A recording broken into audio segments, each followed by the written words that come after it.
Hey everybody, it's Joe from greenlightsound.com, and today we're going to look at a simple tip for how to use an expander on drum room mics triggered by a sidechain from the snare drum so that the room mics only open up when the snare drum hits, creating a natural room reverb without artificial reverb and allowing it to not be totally overwhelmed and washed out by cymbal wash, which doesn't sound so great, and we'll listen to that in just a second.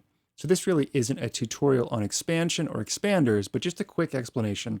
So you can think of a compressor. A compressor actually compresses the dynamic range, reduces the dynamic range.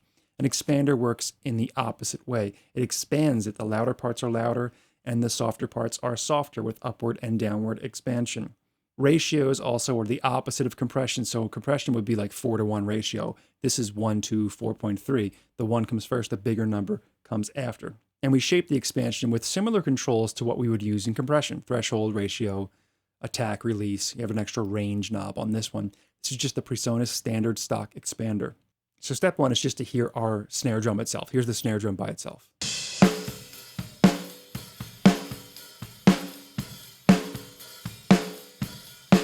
It's got a little bit of hi-hat and kick bleed in it, but a pretty good sound.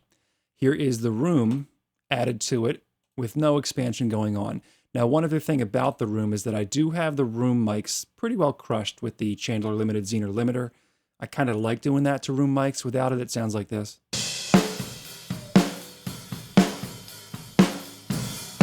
And with it, it just has that excitement, nice kind of crushed room mic sound. So right now, the snare drum part is kind of overwhelmed by the rooms.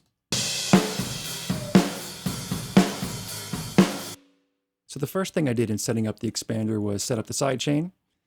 I have the sidechain coming from the snare sub, so that's my snare track that's triggering the expansion. My threshold is negative 25.2. My ratio is 1 to 4.3. Again, that's backwards from compression. I have a range of negative 38 or so. My attack is 10 milliseconds. My release is 659 milliseconds. I kind of messed with the threshold, ratio, range, and release to get the sound I wanted. So when I engage this, here's what we get for that room track.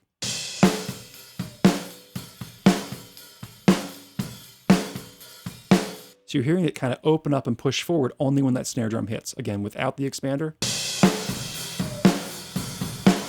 And with.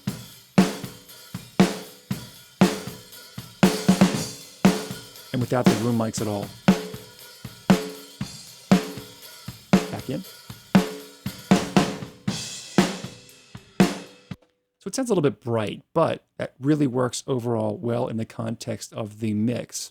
If I go to the full drum track now, here it is with the room mic and the expander triggered by the snare drum.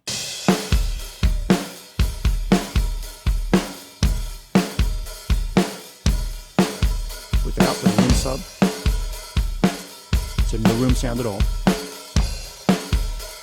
There's the room back in. Now this time I'm going to bypass the expander.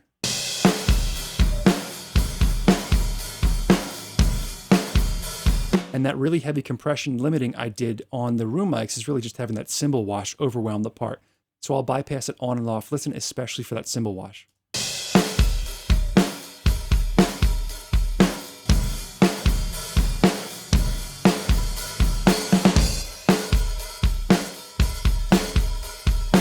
That hi-hat's so much better, not overly compressed and overwhelming the whole part. So now we're going to listen to it in the context of the full mix, and I want you to really listen closely to the overall character of those snare drum hits, how they go from really dead and dry to really full and alive when I put that room mic on and off. We'll start with it off. Lit me up like a cigarette, and you burned me down, and now there's nothing left. You were the one who put a spark to this. You were the gasoline, you were the catalyst.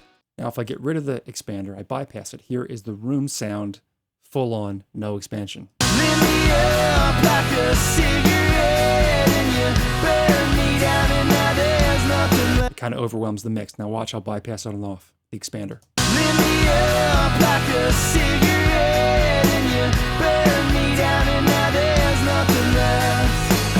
You were the one who put a... So it really tightens everything up, only opening up when that snare drum hits. So there it is, a simple way to get some natural sounding, sustained, natural sounding reverb out of your room mics triggered by the snare drum without that cymbal wash overwhelming the entire mix. If you have any questions or comments, let me know in the comment section down below. Don't forget to subscribe if you haven't done so already, so we can keep you in the loop as to what's coming up next. And I'll see you in the next one.